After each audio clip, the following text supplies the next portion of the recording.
better health for everybody, every day. Transforming lives, 3 minutes at a time. Listen up. This is your daily health tip from The Good Company. Hey everybody, welcome back to today's health tip. This is Melissa from The Good Company. It is Saturday here at The Good Company, and Saturday is Soulful Saturday for us. We like to contemplate deeper things, to be in touch with our innermost selves and work on improvement. So today I want to talk on this Soulful Saturday about forgiveness. It's something that we encounter probably on an almost daily basis. Some things are easy to forgive. Your little kid makes a spill, you're forgiven. Somebody says something off the cuff and you know they didn't mean it, not such a big deal, they're forgiven.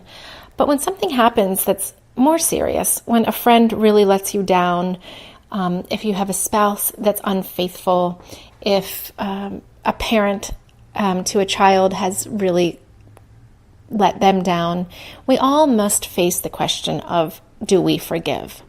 And the answer ultimately always is yes. And I think a lot of people stop at that. I think a lot of us put our walls up and aren't so ready to forgive. And it's important to know what forgiveness isn't. So forgiveness doesn't mean that you've excused a bad behavior or that you're pardoning someone's actions. Doesn't mean that at all. It doesn't mean that you even need to tell the person that you are forgiving that they are forgiven. Sometimes I think people don't deserve to know that they've been forgiven.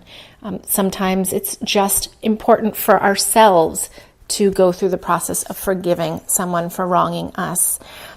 Forgiveness doesn't mean you won't have feelings in the future that come up around that issue or that person. It doesn't mean there's nothing further to work out in your relationship and that everything's okay because you've forgiven. That's totally not the case. You shouldn't forget that the incident ever happened. I think we've all heard forgive, but don't forget.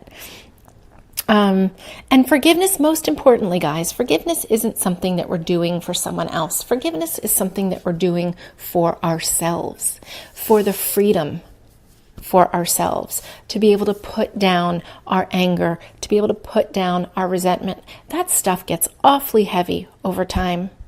And I think if you sat with yourself for a few minutes after you listened to this and you thought about people who've wronged you, angers that you still carry, you could be a 50-year-old woman carrying some real big baggage from being hurt in the 7th grade. It happens.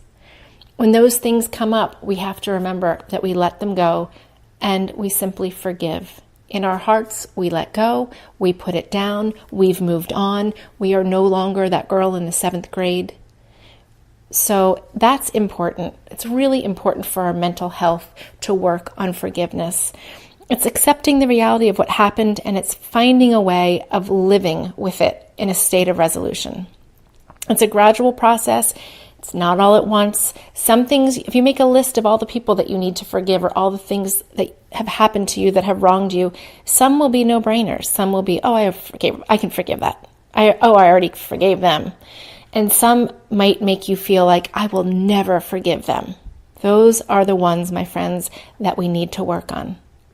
So, forgiveness is something that you're doing for yourself and it can help you heal. Why is it so hard?